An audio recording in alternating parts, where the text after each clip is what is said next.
সেনাপ্রধান জেনারেল ওয়াকারুজ্জামান বলেছেন, দেশের ক্রান্তিকালে জাতির স্বার্থে কাজ করে যাচ্ছে সেনাবাহিনী।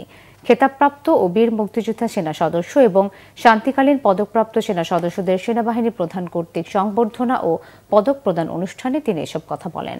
সেনাপ্রধান বলেন, সামনে অনেক কঠিন সময়, দেশকে নিরাপদ জায়গায় নিয়ে যেতে সবার সহযোগিতা প্রত্যাশা করেন তিনি। মুক্তিযুদ্ধ ও শান্তিরক্ষায় সেনা সদস্যদের ভূমিকার কথাও স্মরণ করেন জেনারেল ওয়াকারুজ্জামান।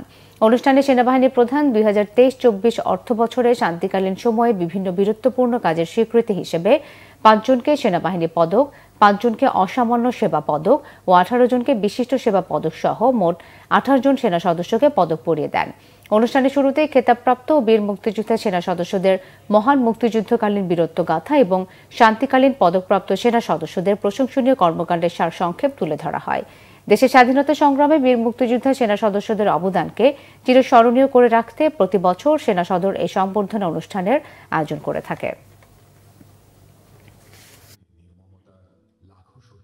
সৃষ্টির সময় থেকে এই সেনাবাহিনীর আপনারা অবদান রেখেছেন।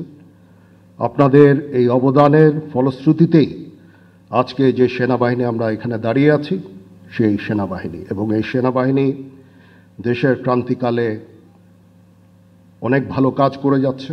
দেশ এবং জাতি এই সেনাবাহিনীর কাছে কৃতজ্ঞ। যেন আমরা ভবিষ্যৎ সময়ে, সামনে আরও সময় আছে, একটু ডিফিকাল্ট সময় পার করতে হবে আমাদের, এবং আমরা যেন দেশ এবং জাতিকে একটা ভালো জায়গায়, একটা নিরাপদ জায়গায় নিয়ে যেতে পারি, সেজন্য আমাদের জন্য দোয়া করবেন।